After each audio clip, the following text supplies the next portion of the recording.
David and Sarah never thought their lives would take such an unimaginable turn. They were an ordinary family, living in a quiet suburban home with their 8-year-old son, Max. But what began as a seemingly innocent phase of childhood imagination quickly spiraled into something far darker. Max had always been a quiet child, but a few months ago he began having strange conversations in his room. At first, David and I thought nothing of it. Just the creative mind of a young boy talking to imaginary friends.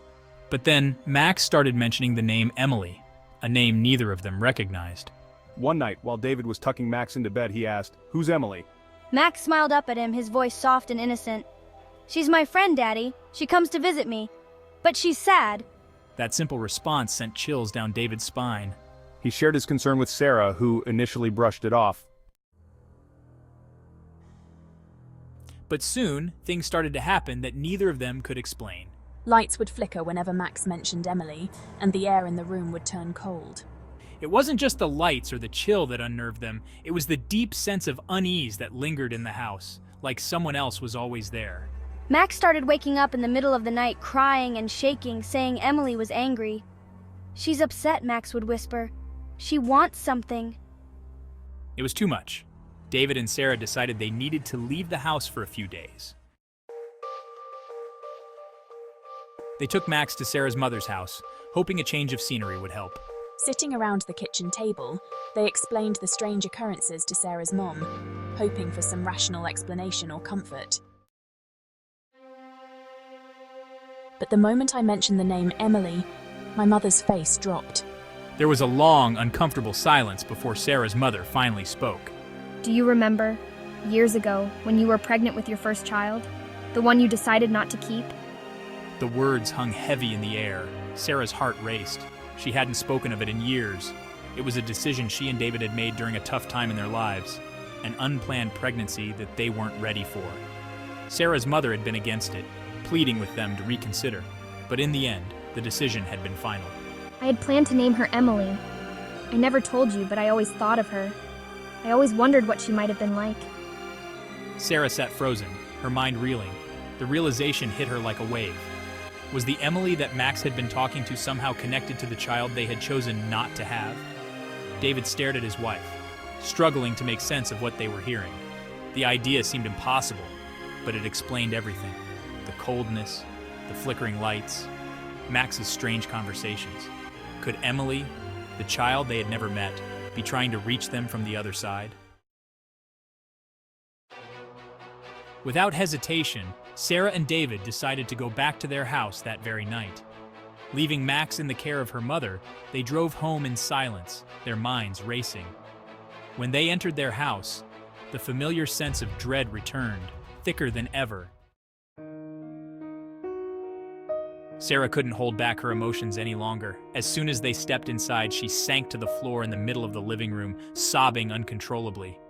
David stood by her side, his heart aching for his wife, but also filled with a deep, unshakable fear. Emily, I'm so sorry. I know I made a mistake. I've regretted it every single day. Please, please don't hurt Max. Don't hurt us. I was wrong. I didn't know how to be a mother back then. I didn't understand. Please, forgive me. The room remained eerily quiet, but the air felt heavy, almost oppressive. Sarah looked up toward the ceiling, tears streaming down her face, and pleaded once more. If you're here, Emily, if you can hear me, please give me a sign. Show me that you forgive me. I can't live with this guilt anymore. Please, give me a sign that you're at peace. The house was silent for a long, agonizing moment. Please, Emily, give us a sign. Let us know you're at peace. Sarah clutched her hands together, praying for some form of closure, some indication that Emily's spirit could move on. And then suddenly the telephone rang. The shrill sound broke the stillness, startling both David and Sarah. David, still shaken, quickly answered the phone. "Hello?" he said, his voice unsteady. There was no response, just a faint static on the other end. "Hello?" David repeated, his heart pounding. Then he heard it, a small, familiar voice. "Dad?"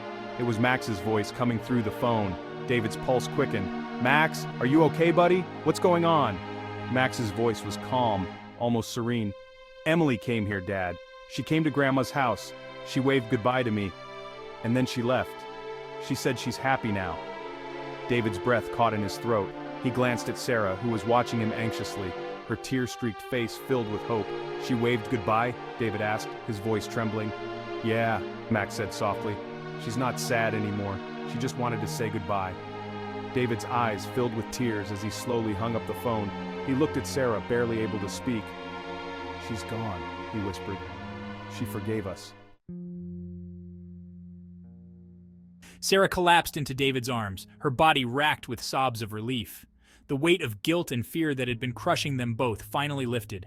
Emily was at peace.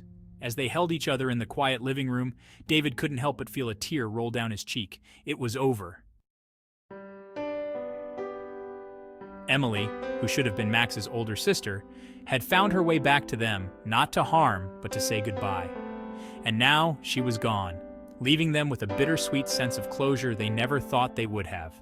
Their house, once filled with an unexplainable darkness, now felt like home again. And though the pain of their past choices would never fully disappear, they knew that somehow they had been forgiven. Please like, share, and subscribe to our channel, The Hypothesis Hub. And this is Havish and Vivek